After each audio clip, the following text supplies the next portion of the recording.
Welcome back to another EXP podcast. I'm joined by my glamorous assistant, Luan. Hello. And we've got two fantastic guests with us today, Ben and Angelo, and we're going to be chatting a little bit about the Artstation Challenge, which is currently going on. So, Ben, how about you start us off by introducing yourself? Sure. So I'm Ben Keeling. I'm an advanced environment artist working in the video games industry. And I also teach a CGMA class. So that's me. And Angelo. Hello, I'm Angelo Tsiflas. I'm currently working as an environment and lighting artist at Out of the Blue Games. Currently residing in sunny Greece. Out of the Blue is a fully remote Spanish AA game dev studio. We're working on narrative and puzzle games. And before that, I worked with many companies, different projects ranging from VR, AR, mobile games, and some RPs. Lovely stuff. So, if anyone doesn't know, you guys came second and third in the previous Artstation Challenge, right? That is correct. Yep.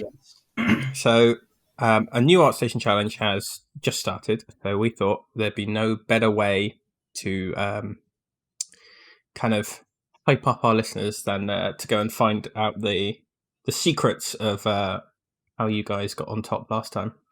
So, I'll just talk about how the Artstation Challenge is structured, just in case anyone hasn't participated or checked it out before, and then we can go into a little bit about your guys' experience. So, the Artstation Challenge has two phases. The first phase is a concept design challenge, and each challenge is structured around a theme. So the current theme is Untamed, and it's about if animals were the dominant species and took over the world. The last one was Grand Space Opera, I think, and that was sci-fi stuff. So you have the concept art challenge initially, and then once that concludes, it goes straight into a 3D challenge where 3D artists can either make their own or choose one of the concepts that was made in the first half to work on. So to kick us off then, it'd be good to hear a little bit about how you guys went about picking the concept or idea that you chose to do. So, Angelo, how about you start us off? All right, yeah. To start with, I didn't choose any of the pre-made concept art from the concept phase. I tried to go with something of my own. While I was browsing during the concept phase, while I was browsing through some artworks, some Pinterest stuff, and I came across some awesome artwork from Michael Beals. And I got the rough idea of having some huge vistas in form of planets. The idea of red grass and having some red hills overall came at that point. And I started gathering some mood boards. I also tried to always keep in mind to have both some natural and mechanical man-made elements of sorts, just so that I can show also the alien world part, but also the expansion and the human presence in that space. The rest is history, I guess. One of the most important things that helped me throughout the Artstation Challenge was a Notion page where I kept all the tasks and stuff that I had to do there. And I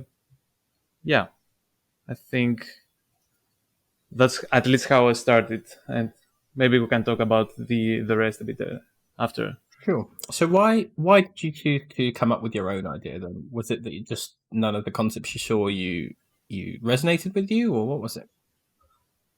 Having a pretty specific art style in my mind, I didn't find something specifically fitting to the things that I would like to make.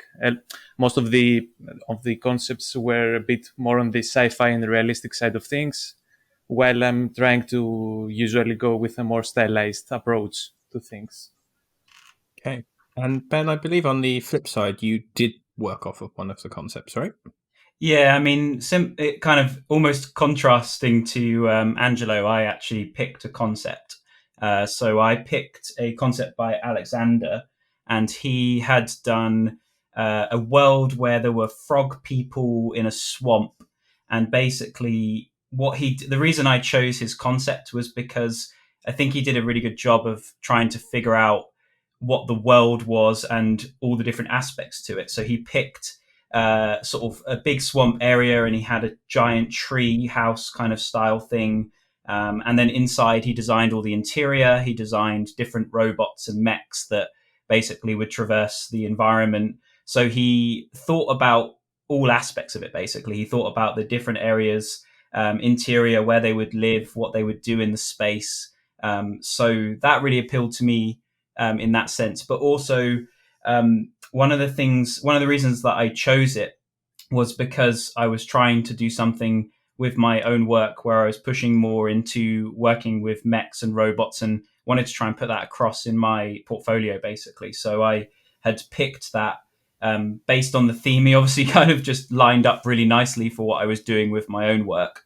And most of the time, when I decide on the concept or when I look at the actual competition, I don't pick it based on the theme. What I do is browse the concepts through Artstation, have a look and see if anything speaks to me. And then if it appeals to what I want to create for my own work, then I decide if I'm going to do the competition, if that makes sense. So I find that more often than not, whenever I look at the existing concepts that are done, we can touch on the subject of scale later, but that's its own topic. I find that a lot of the time the worlds are really interesting, but I never really want to actually make the image that's there. I mean, that's partially because me as an artist, I just prefer to make my own images. But have you ever thought maybe about getting whatever concept's being given to you, but just working on something that's completely different based on that world, I suppose, if that makes any sense? Yeah, I mean, I used it as a more of a jumping off point, to be honest, because with what was interesting about Alexander's concept is the first image, which is probably for me was the most appealing image because it covers a really large scale and it's super interesting, and dynamic lighting and all these crazy things.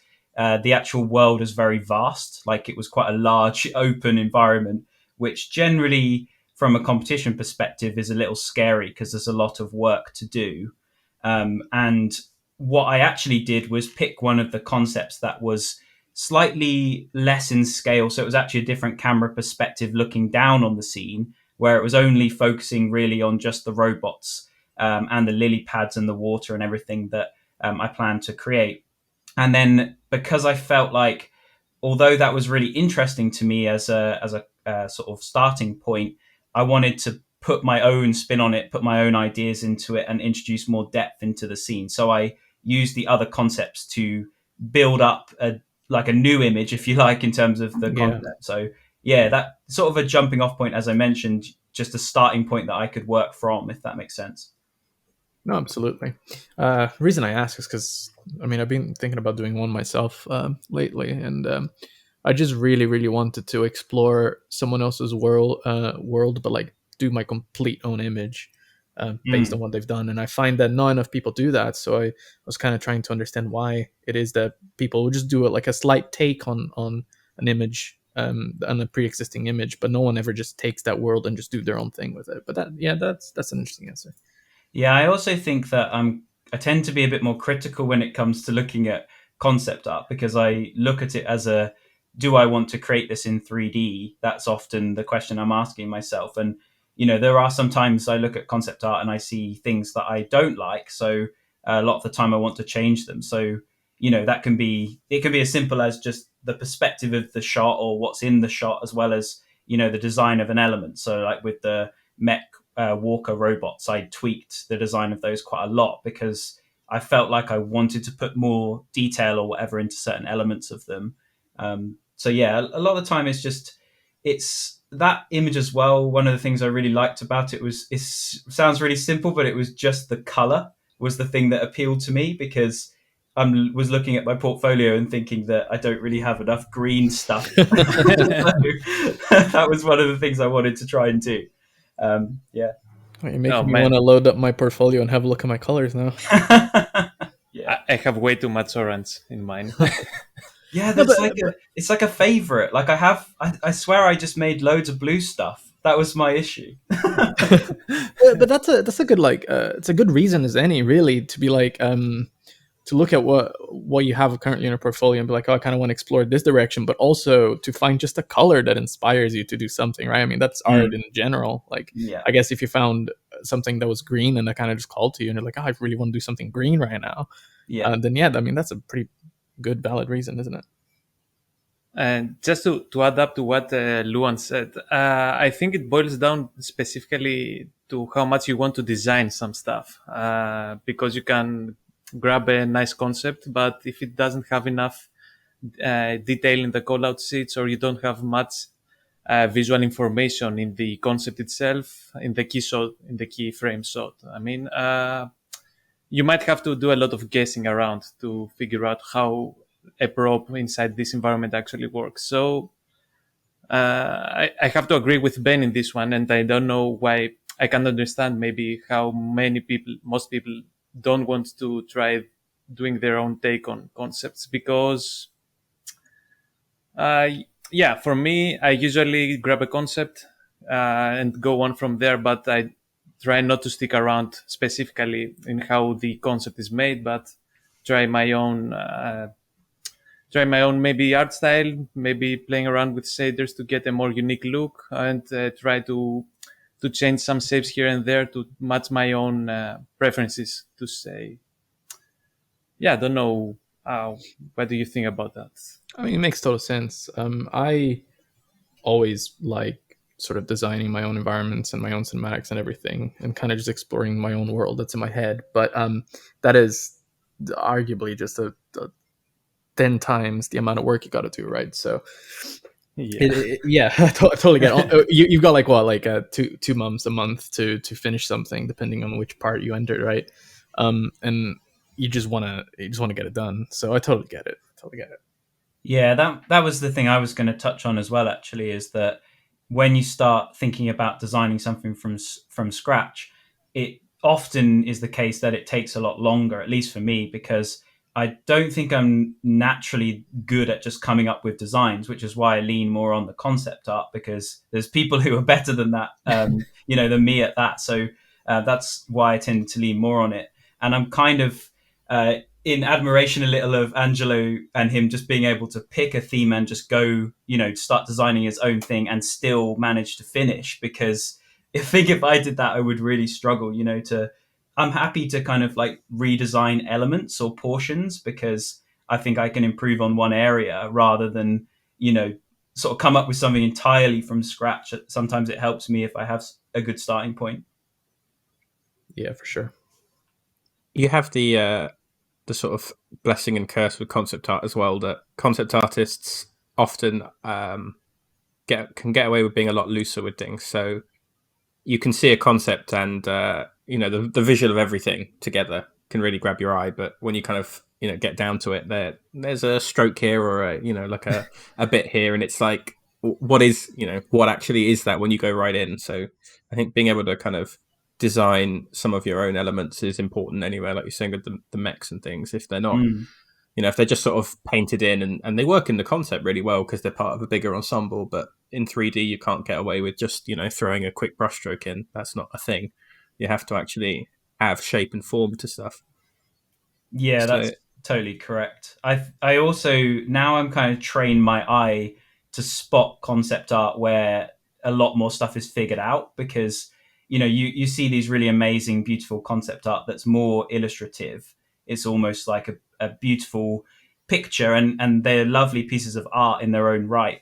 But then when you try to translate to 3D, as you said, it could be like loose brush strokes or something that is difficult to sort of work out what the forms or the shapes or whatever it is in the concept art are. And so now I try to approach things by looking at the concept art and seeing, a lot of the time I'll pick stuff where those questions are kind of answered for me, and I know. So I might look at like a robot or a vehicle concept, and just simple things like having different perspective or orthographic shots of it, or from different viewpoints, whatever. That helps because what does it look like from the back, or what does it look like from the front. And then you can obviously work with that a lot easier than if it's just loose brushstrokes or more of a visualization, right? And I think that's really important in especially hard surface stuff. I mean, for organic and more foliage, natural elements, I think you can get away with some guesswork, I guess, especially on coming from my context that I'm doing stylized as well. So I've got a lot of headroom to move stuff here and there. But yeah, I think that mechanical elements, hard surface stuff, and vehicles, weapons, and you really need that detail, and ideally a front or side view or top down view as much as possible. Yeah, I mean, like in general, hard surface design is a very, very, very different beast. You got to really understand a lot about sort of, I guess, industrial design and product design and things like that, and why things are manufactured the way they are, and that's usually why I see so much sort of just interesting sci-fi designs that I'm just like, okay, this is no good, right? But that's also a conversation all in itself. The Gribbles, man. Yeah, just put random noise, that's fine. But yeah, like if I guess from us, I guess, how can I put this? If you just want to better your own skill, your technical skill, I think it's a pretty good idea to just choose something that's really well defined and worked out for you, and just try to remake that as pretty as possible, right? But I guess if your goal might align more with, oh, I just want to get better sort of figuring out environments and just being given a mood and just go with that. Even if it's like, I don't know, you're making a castle and the castle's sort of not like massively detailed, but the mood's there, the main shape is there, and the kind of like, you can kind of get a little bit of the depth and sort of scale of it. You can then take that and make it your own. But I guess if you just want to really, really nail that skill down, something that's fully worked out is probably better in that situation, right? Once you pick your concept, you guys have kind of gone in and you've chosen what you're going to do. So you've either picked a concept from the first phase, or you've kind of nailed down a pretty good idea of what you want to do for your own design. You have a pretty tight timeline to complete. I think they're generally somewhere between 7 and 8 weeks long for the challenge. It's quite a tight time frame, especially if you you have a job alongside it. Only limits you to kind of evening, weekends. How do you guys kind of go about planning out what you were going to do? Do you have like a strict week on week time scale when you come into it? I think, Angelo, you mentioned a bit about using a Notion page. So do you want to kick us off? Yeah, sure. I think the Notion page was actually the first thing that I really made. I started off with some rough reference images, making the mood board, but I think as soon as I had the main image in my mind, I started writing down, for example, what kind of assets I want. Let's say I want X amount of rocks, or some vertical rocks specifically in this environment. How much variation in the foliage I want to have.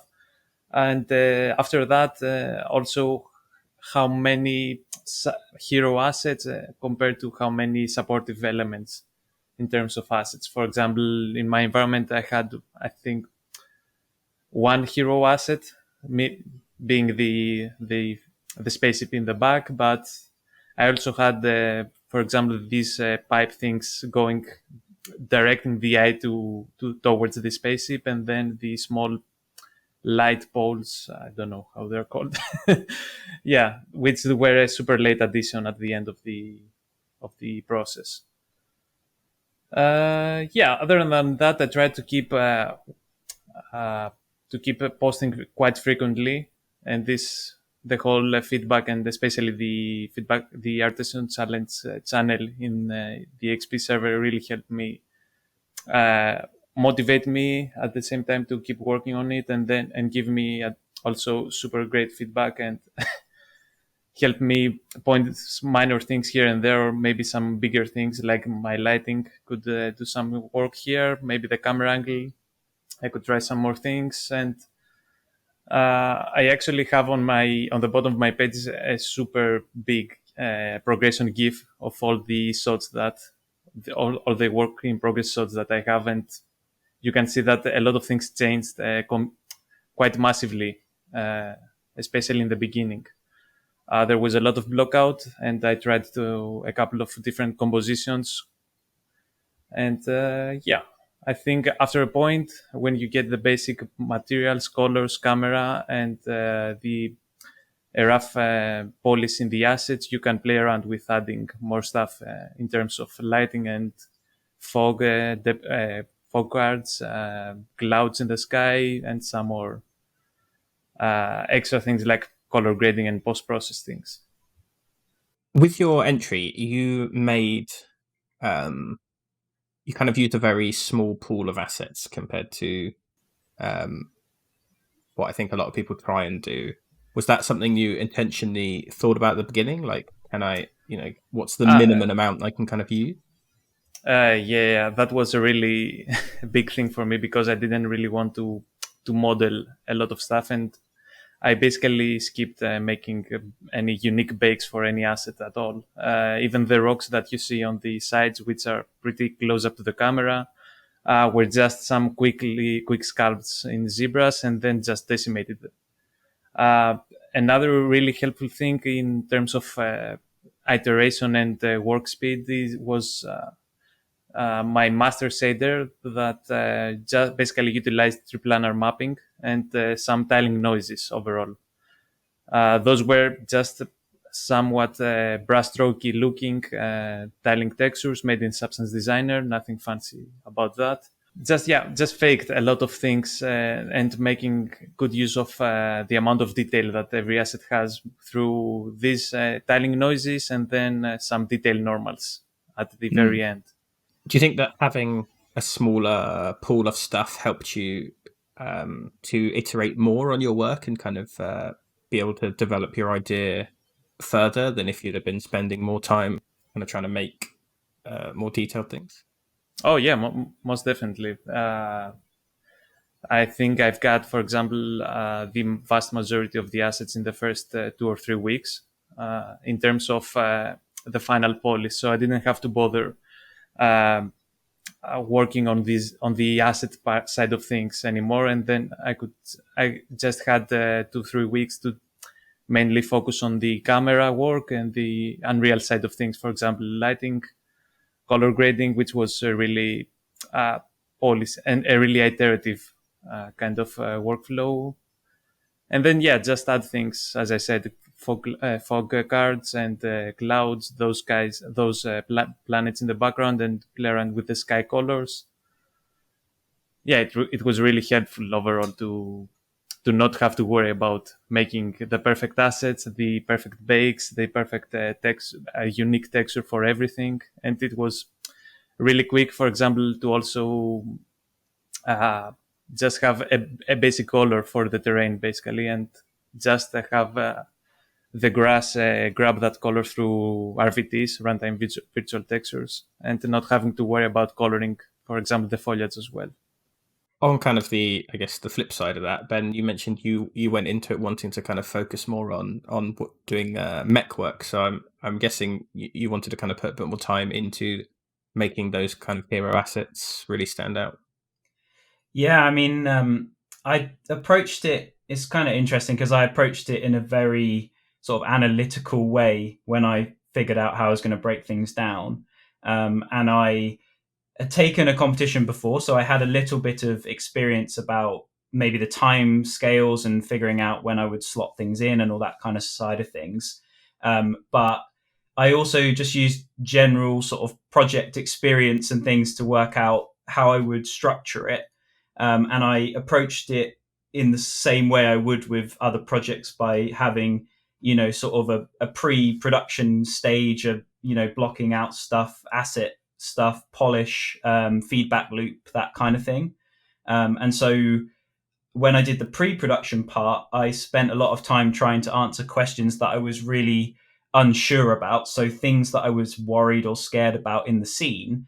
An example would be maybe like the water shader, because I wasn't 100% sure how I was going to do that and maybe get, the water lilies to float on the water and be affected by what was happening with the water itself and all that side of things. And it wasn't something I was super accustomed to when I came to it. So I wanted to do a little bit of research and figure out those types of things pretty early on. So when I got to it, I wasn't, wasting time or whatever. And then I made like a production plan where I essentially sat down and worked out, how much time can I dedicate to all these different elements based on what I think I'm going to make from the concept art. So I had, allocated time to specific things like vegetation or foliage. But then when it came to the mech, I put a heavier weighting of time against that because I knew that it was going to be more work, and also that I wanted to tweak the way it looked or add and expand on it and those types of things. So yeah, that was pretty much my approach. And then luckily for me, I managed to kind of hit some of those deadlines ahead of time. So I won some free time essentially, which was great because it meant that I could then get ahead on everything, and I had more time, in fact, for things like feedback and the parts at the end that often you run out of time and then might not have as much time to polish as you'd like, or work on specific assets. So I had more time at the end where I could actually spend my time doing that, in essence. Do you find that you prefer bringing up the whole scene together, like white box, gray box, final, and then spending some extra time on, let's say, the mechanical elements, which is something you wanted to kind of nail down? Or do you find, like, say you take the scene to block out, do a lighting pass, put a couple of quick materials in, and then you just focus on getting, let's say, the mechanical elements to 70%, then you go back to the rest of the scene? Like, what would you say is sort of your preferred way of working?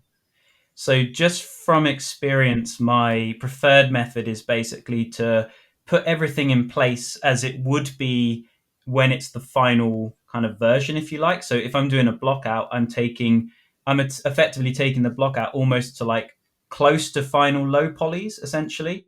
And they would have like, materials assigned to them. They would have all the structure aspect, the folder directories, everything in place. And then it just becomes a sort of process of replacing things, because then you've got your mech in the right place, it's in the sort of right area. It might need adjusting later on a little bit, but it's mostly there from a scale perspective. It's got the right colors and tones. You can balance the lighting, get all of that stuff there very, very early, and then it is just a case of going through and replacing things. And mostly I would just be adding things on top of that, like doing decals or nice sort of blending things or other stuff that can help to bring it all together in the end. But the core assets and the core geometry for the scene and lighting and materials are all there from very, very early when it comes to that side of things. Yeah, makes perfect sense. So with such a tight kind of deadline on the challenge overall, how, when you're allocating time to stuff at the beginning, you give yourself a deadline, but did you find it difficult to kind of stay within that of, oh, well, I've said I'll spend a week on this, or I'll spend 2 days on this?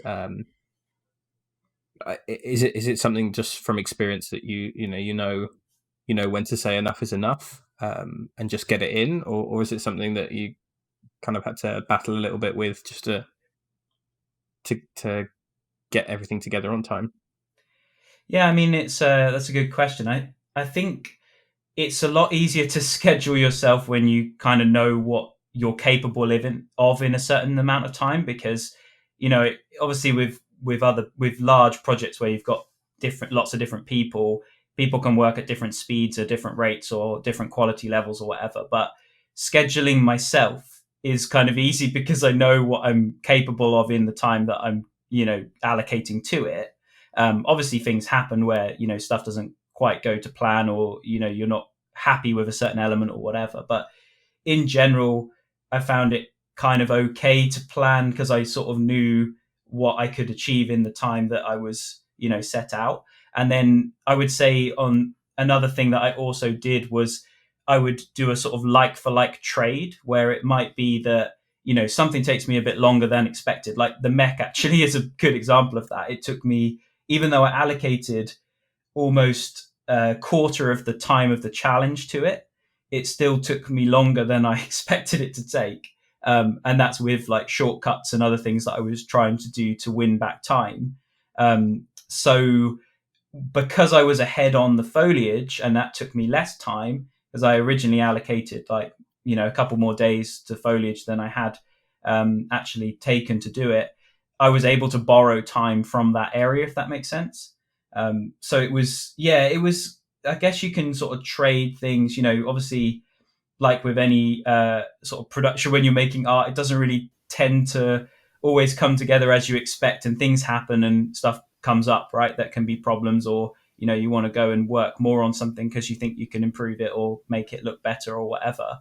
And so you just have to pick your battles, try and find what's going to be the biggest win visually, and then if it's worth it to you, try and find a way to sort of slot it in, right? And try and find something else that you can take out, or time you can find elsewhere, right? Yeah, I think Ben nailed it on with that last bit. For my part, I think that I basically focused on the most important thing visually first, and then started going through with the minor details. I guess it helps knowing yourself and knowing how much free time you got, especially during these 2 months or less, and how much of a workload you can put to yourself. Yeah, I think that's a good point, actually. So sort of if be realistic with yourself, I guess, because, if everybody is different, and if you don't think that you can allocate, if you said, at the start of the competition, I can allocate, 2 evenings a week, and then I've got, a music practice, or I've got some other commitment or whatever it is, and then I've got the weekend. Just obviously you kind of know your own schedule and what time you can slot in. So you have to sort of try and figure out how much time you can realistically dedicate to it. If that, in terms of and if you see a really awesome concept, for example, and you think that it's too big of a scale and I can't make such a huge exterior environment, just pick, for example, one small section of it, make a top-down camera or of sorts, or a high-angle camera, and try to fake yourself, and don't force yourself to make all those assets. Make, for example, like 20% of the assets that you see in the scene, and perhaps you can also play around with some more procedural techniques in terms of texturing and materials, so that you save some time there, and you can do a lot of this stuff in the engine itself. So, for example, procedural foliage, procedural placement of stuff, if you know a bit of blueprints. You don't have to make an advanced wind system. You can just have a noise going through the world position offset of your grass. You don't need to make, for example, to go and make hand recorded camera shake. You can just use a procedural handshake script in Unreal, and stuff like that can help you save a lot of time and make it look like you've done a lot much more manual work, but in reality it's just a smart use of your time and skill set. Does anyone do camera shake by hand? Maybe I think I've seen that once or twice, and I was about to buy some packages of manually recorded camera shakes. Oh yeah, those packs. Yeah, no, that kind of stuff's, I guess, pretty good. But yeah, I'm just picturing in my hand someone just moving and keyframing the camera movements for the hand. The depends on how much of a cinematic purist you are again. Yeah. Yeah, just to go back to something Angelo mentioned, which I think is a really good point, is that one of the things that I think you'll see as a mistake that people who are new to the competition make, or if there's a common thing that is an issue, is a lot of the time when you're choosing a concept, choosing something super large, which was the thing that Angelo mentioned, right? I think now one of the things that I would actively try and do is look at the concept and then be like, is that too big? Can I actually do that? Because that question is enough to kind of put me off now when I'm looking at concept art for the competition and deciding whether or not I want to do it. Is I'll look at something, and then if I'm scared about the amount of work, that's normally a good deciding factor for not wanting to do it, It certainly doesn't really come down to the size or even the detail. I mean, Chris Raspberry came first in the challenge you guys did. We had him on in a previous podcast, but I mean, his scene was really quite compact. He picked a really small angle, kind of filled it with a couple of assets, and just sort of spent the time on composition. And we've seen that stuff kind of previously in other challenges as well, where the little scene does really well because you can spend more time on polishing what you have rather than trying to make 600 assets, and you just can't do everything, as they say. Yeah, I mean, the thing I'm kind of envious of Chris and Angelo, actually, both as my competitors in the competition, is the beauty in like simplicity is the thing that I think really appeals to me about both of their work, because they're doing really like more simplified compositions or more simplified elements with like stylization, but doing it really, really well and making it look super beautiful is like a really difficult skill to master. I always make my stuff way too complicated.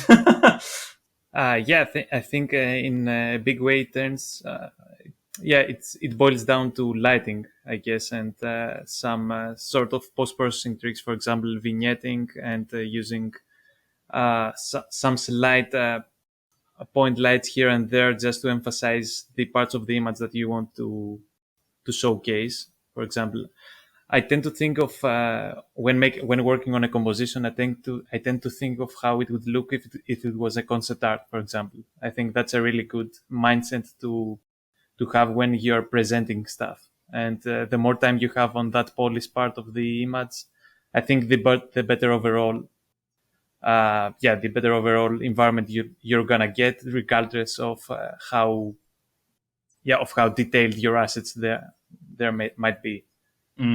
Yeah, for sure. Yeah, in a way, the kind of detail of your assets almost doesn't matter as long as everything together kind of works in that big picture sense. Obviously, there's a certain amount that if they're all just default cubes with a flat material, it's probably not going to go very far. But you can achieve a lot with very little, with just being very intentional with the use and really kind of focusing on making a pretty picture.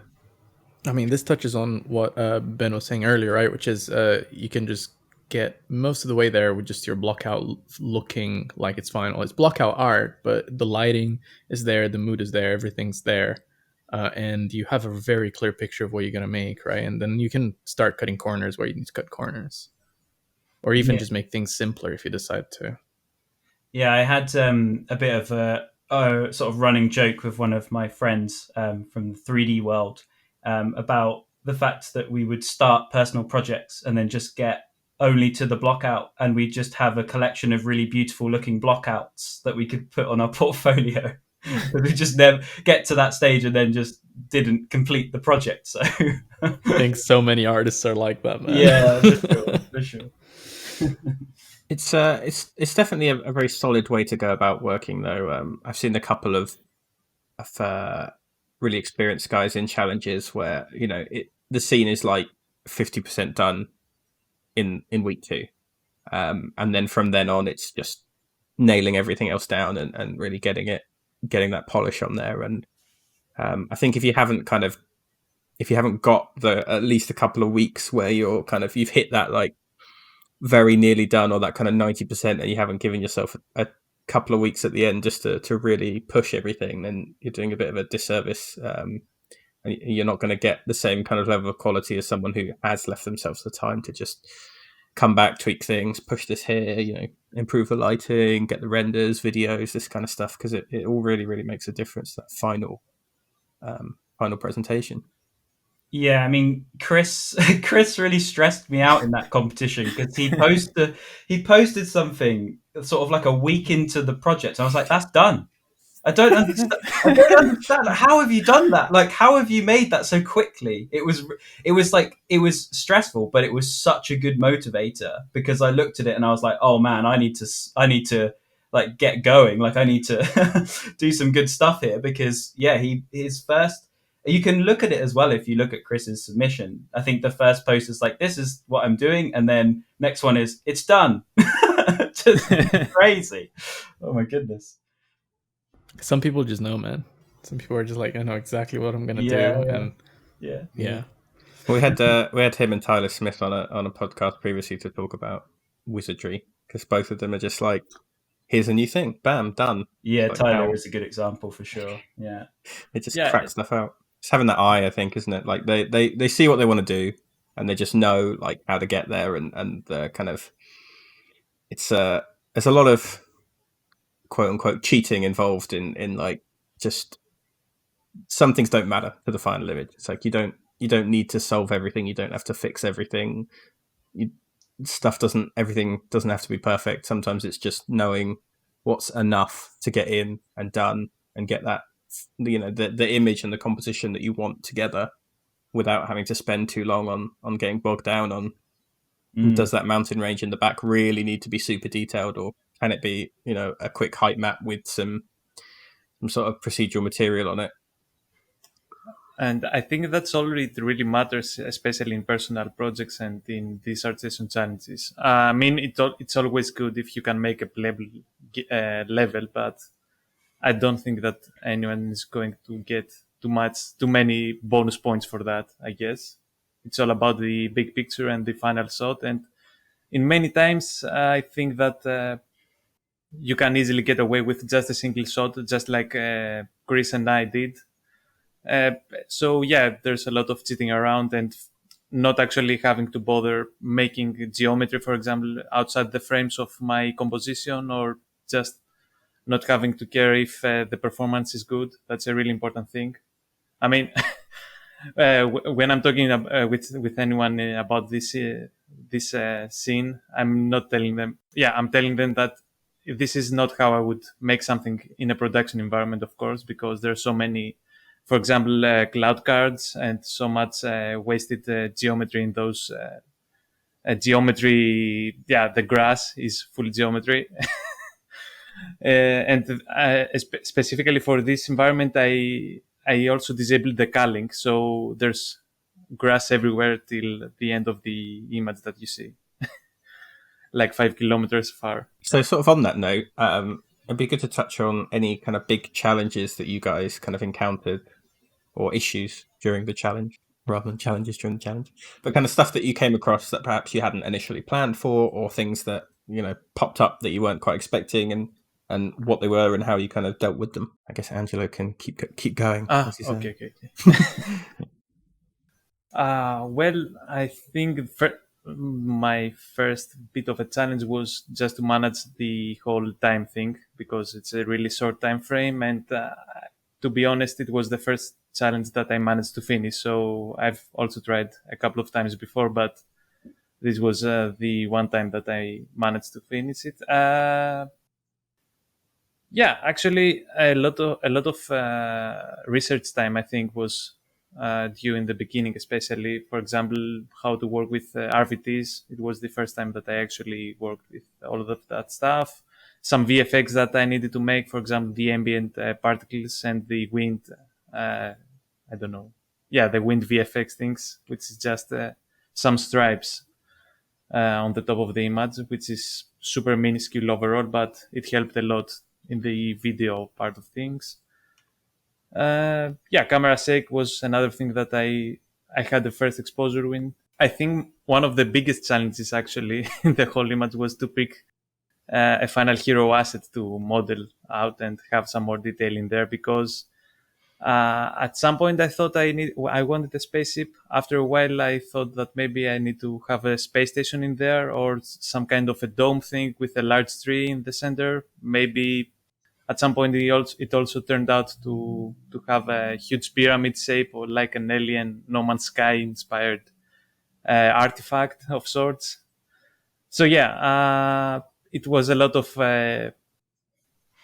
iteration and playing around with different shapes and different surfaces. Even maybe sometimes I tried having a stone structure there. Sometimes I tried some more metallic features, and it turns out that spaceship shape that I've got in the final image was what I mostly liked overall. How about you, Ben? So similar to Angelo, with I had a lot of challenges, I think, with just new things I hadn't done before. So that could have been just new techniques that I wanted to do. And I think a lot of the time I was really looking for sort of time-saving things.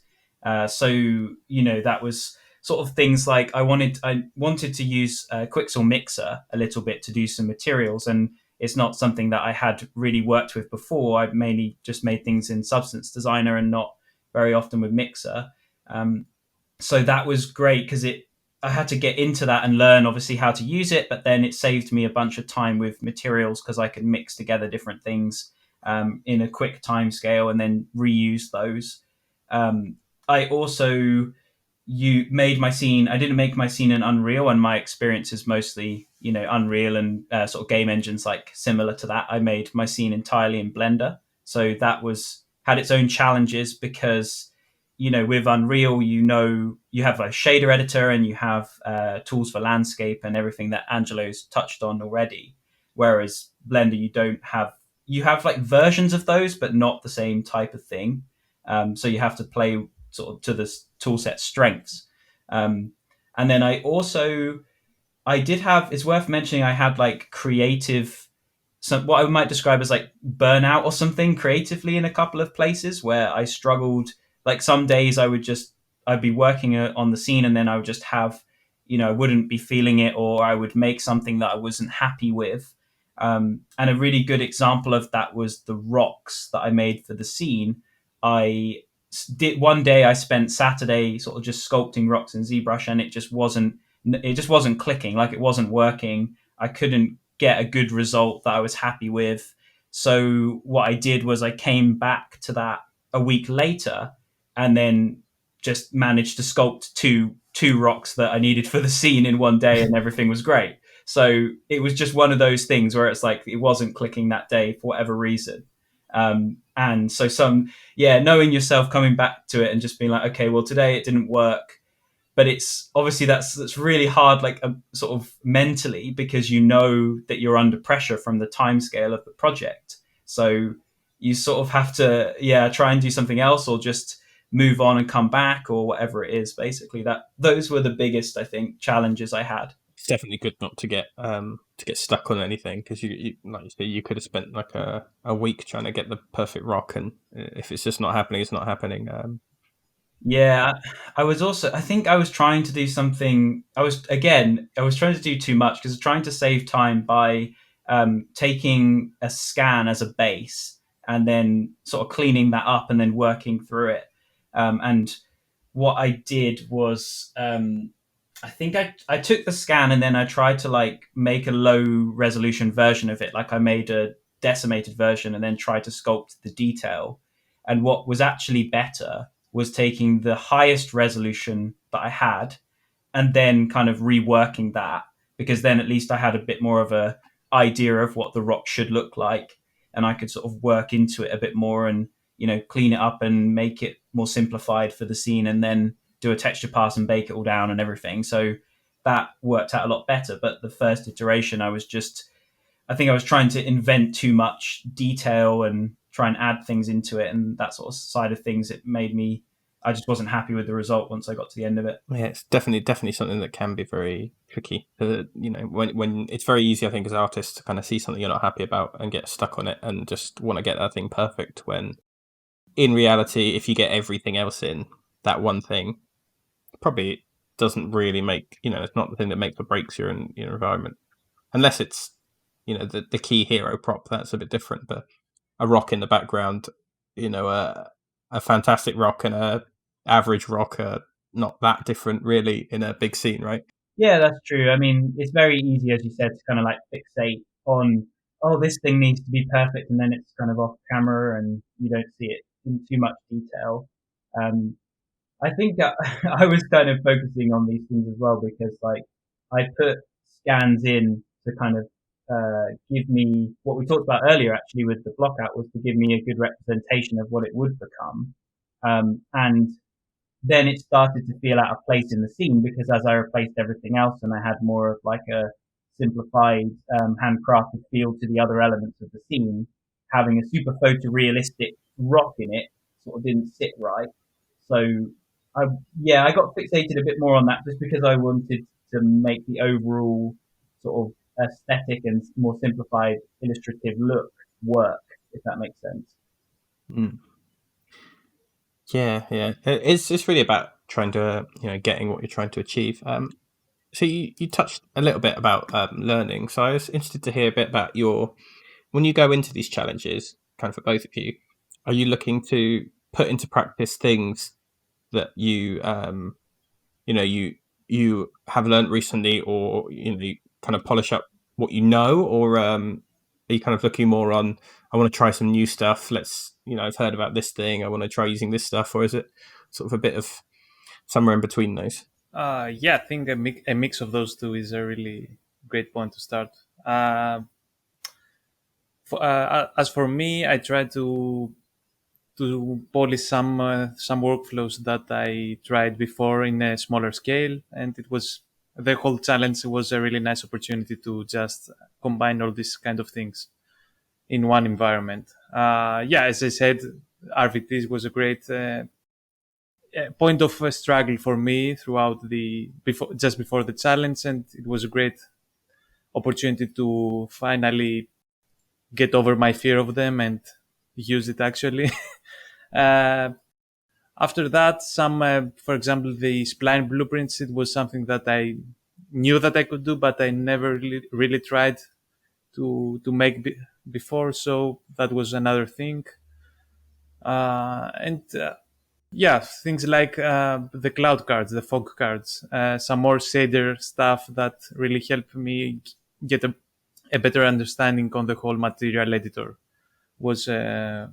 Overall it was a really nice learning experience of how to make a complete environment. I can't say that I pushed my modeling skills or texturing skills overall, but again, it was a nice opportunity, for example, to also work on Substance Designer, make some tiling and modular stylized textures, and it turned out that these textures were really good to also use in other projects. So I'm still working mainly with those in my personal projects, and I think a good mix of both pushing yourself a bit, both creatively and at the same time as much as technically as you can. I mean, you know yourself and you know where is your weak points and where you want to improve. So I say try a bit of both. What about you, Ben? So I was sort of earlier on in my career, I think I was definitely more weighted towards trying to learn as much as I could at all times with every project that I ended up doing. But at a certain point, because you just have experience and you start sort of building up on your skills, you get to a good foundation, I would say, where some things like, baking assets and modeling and those types of things, you're probably not going to stretch those skills too much, I would say, if you're, fairly comfortable with them or whatever. So, for me, like I kind of sort of know what I'm doing when I'm modeling or those types of things. So they're less stressful for me when it comes to the learning stuff. But it isn't, or it is the case, I should say, that, the technology side of things and the way the industry goes with like new programs and software and all this sort of stuff is just always growing and evolving. And so personally for me, like I get super excited and like pumped about new things, and you see trailers for stuff or whatever it is coming out and new software and new processes. And then I get really excited about kind of going into those and trying them. So, with the competition, things like Quixel Mixer, I just picked that up because I saw a video for it and thought, oh, that's really cool. It seems close to what I'm used to with Substance. And so I should, have a play around with that, see what it offers, what's different about it. And likewise, I use Decal Machine, which is like a plugin for Blender. And basically you can set up trim sheets, and then the plugin will like slice the trim sheet up for you. And then you can auto unwrap like all your models using the trim sheet that you've sliced up. And that was incredibly powerful for me because I wanted to quickly texture my mech. So I started using that and learning that a little bit and just sort of experimenting, and then realized that it was going to save me a ton of time. So it was worth like investing a little bit of time into to be able to just go and use that for the competition, essentially. So I think that brings us quite kindly onto some Patreon questions. As Angelo's already answered all the feta-based ones on Discord, can jump to first one, which is for Ben, but I guess doesn't exclusively have to be. It's from Polygon, and he says, I learned so much from Ben when he was my tutor on some CGMA modules. So question for Ben. What are aspects of your art that you want to explore and get better at in the near future? And have you got any learning goals for the coming months? Yeah, so it's worth me starting by saying hey to Paul, because he was my student from before, and he teaches a class in Ireland. I assume he still teaches there, actually. And so I visited him. So it was really nice for me, actually, because occasionally I get to meet people that I teach online, which is a scary thought, so it was, Paul's a really nice guy. And to answer his question about learning and where to go next, I used to have kind of goals of like, oh, I'd really like to learn this particular thing, or I'd really like to get better at this particular thing. So it would be, foliage, like a skill that I felt was a weakness for me personally. And I would just use my personal projects to try and target those specific sort of areas of weakness, if you like. But now what I'm sort of more focused on, as I've kind of started to chip away more at those things, is try to just build bits of artwork that I just really love to create and have more fun, not put too much pressure on myself to just be always kind of learning and things like that, new stuff, and try to just find things that I really like to create. And that used to be more material focused, like I was doing a lot of materials, and then more recently it's been just sort of more like handcrafted feeling environments. So that could be things where there's like more focused on ZBrush, for example, like more hand sculpting, or it could be one-off assets. I'm sort of really into mechs and robots and things, as you could probably tell by the competition. So I would like to do more artwork that features those kind of elements, a bit more hard surface and sci-fi stuff as well. So that's where I want to sort of push more in the future, I guess. Very nice. Let's have a question for both of you now. So Kyra has asked, how do you find participating in Artstation challenges different from your professional or other personal work? Is there anything you change up for time constraints? And if so, do you find it more or less enjoyable than working on your own time? I guess Angelo can start us off on this one. I'd say that both personal work and the Artstation challenge was really different in terms of the amount of flexibility that you've got on how you structure your scene, what are you making, and I mean everything is different in my mindset, at least. During the Artstation challenge, you need to worry about your time scheduling. I guess that's the main commonality between production work and the challenge. But when doing personal work, I think, at least for me, it's more like playing around with different things, learning new stuff every time that I'm making a new scene. And I guess professional work is more down to do some tasks and to make sure that the performance is great, and that something is both looking good and it's also achieving its purpose. Because at the end of the day, games are defined by gameplay, and you can't have a nice you usually don't want to have just a nice looking game without the gameplay part. So the Artisan Challenge and the personal part of your portfolio is mostly about you, and I think that it's really something that you need to focus on. You don't want to have some production looking environments, I guess.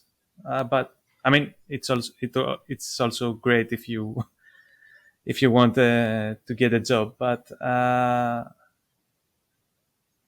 you need to have some some time off and really focus on what you want to do in this industry, and having a portfolio aimed towards that is, I think, the most important thing. Nice. And how about for you, Ben?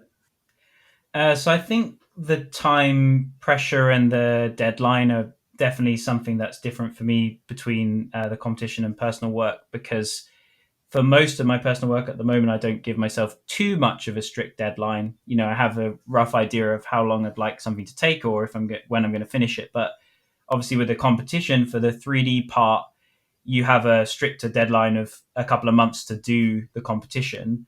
So that aspect, definitely having that deadline and that sort of time scale.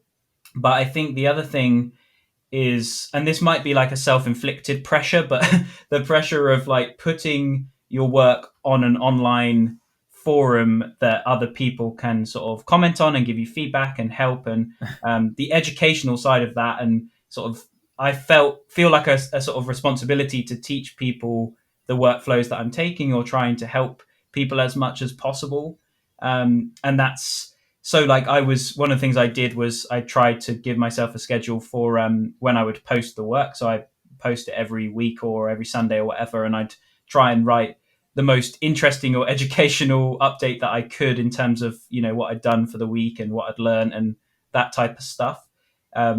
So yeah, being sort of out there online, people seeing, step by step how you're creating stuff, I feel more of a pressure there, I think, because, most of the time I would just put my work online when it's finished. So you don't see all of the, mistakes that I was making or any of that side of things. And that's where it's a bit different, I think, when you're putting it into the competition space, if that is clear.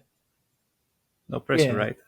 Yeah. I mean, there is pressure, I guess, like putting it online, because you put yourself out there and, you want people to like your artwork, and, you're passionate about it. You worked on it for a long time and all this kind of stuff. But yeah, it's like the chipping away aspect of it, like working on it every week and doing a small amount. And it's not finished at that stage. So you're seeing, blockouts, or you're seeing, the start of the process, which you wouldn't always see. I mean, you might make a sort of progress GIF, like Angelo mentioned earlier, where you see it for 1 second, but it's slightly different, I think. Yeah, I think that's a good kind of point to start wrapping up on. But before we do, Luan. Yes, hello. You know what time it is? I do know what time it is. I do. Do they know what time it is? I'm scared. No. So I've prepared a little bit better this time around. Instead of asking them their favorite pizza, I would like to ask you the most embarrassing thing you've done on your artwork or in your like sort of professional commits or models or whatever that went completely unnoticed, and that shouldn't have gone unnoticed, if that makes any sense. Ben, starting with you. Oh man, I don't even know. That's a really... Just thought I'd put you on the spot, by the way. Yeah, that's such a good question. I was not prepared for that at all. Like, sort of favorite pizza, man. I could have answered that question easily. I mean, you can answer that one too, if you like. Shall I answer both? Yeah, I'll do that. Okay, so controversially, Hawaiian is my favorite pizza, which that is controversial.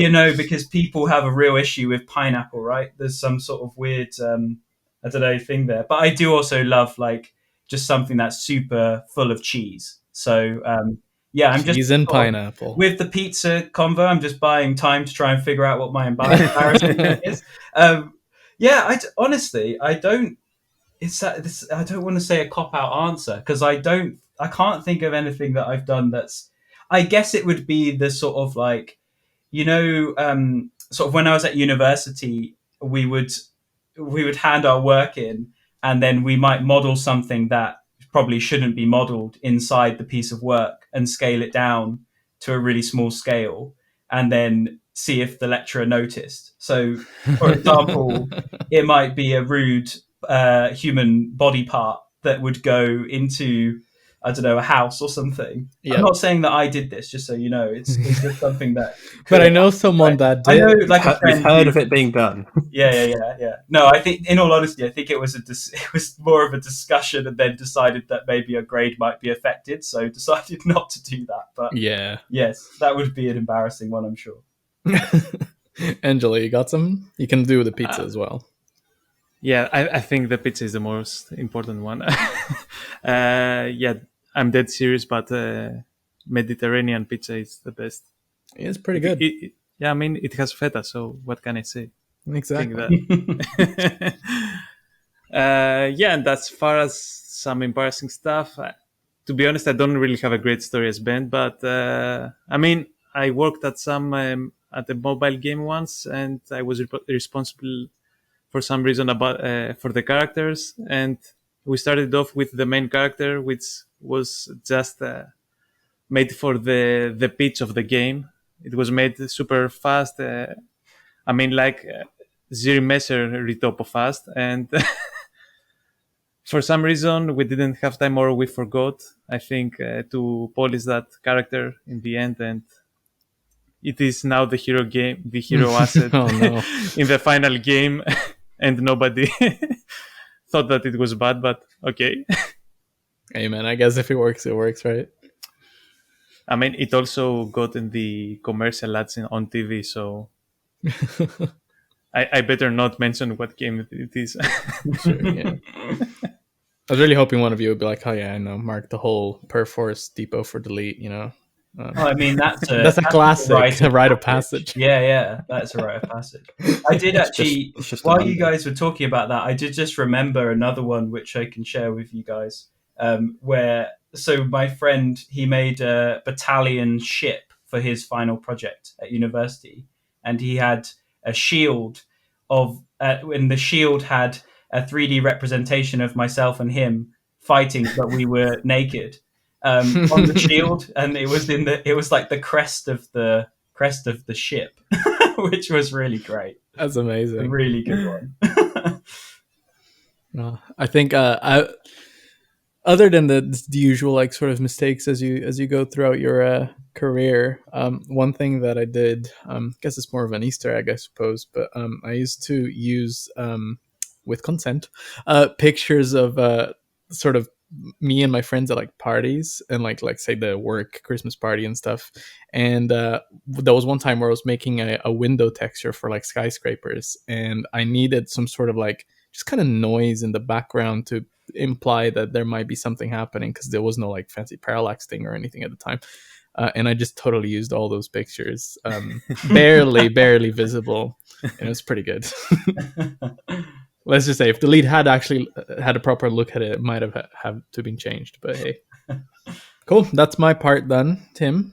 I don't think I have anyone myself, but it did remind me of a story that someone told me that this was like, I don't know, long time ago, but they were working on a game, and there was like a billboard in the background of this game, and they had to put something temp on there just to put something on there. So they put like just a picture of their cat like on this billboard in the background. And it ended up just getting into the final game because no one changed it. I love stuff like that, dude. Nice. It's just like a billboard with a picture of their cat in the background of this game. Which, awesome. Yeah, I loved it. Right. Well, that brings us nicely up to kind of the end of the time we have today. So thank you very much to our two fabulous guests for joining us, Ben and Angelo. Thank you. Yeah, thank you for having us. Anytime. And thank you to Luan for joining me. If you guys want to go and join in more EXP discussions, come over and join us on the Discord. Angelo will say hi. And if you want to learn more about kind of EXP and what we do, head on over to the website, check out some of the articles. Have a little peruse around there. And until next time, everyone, take care. Goodbye. See ya.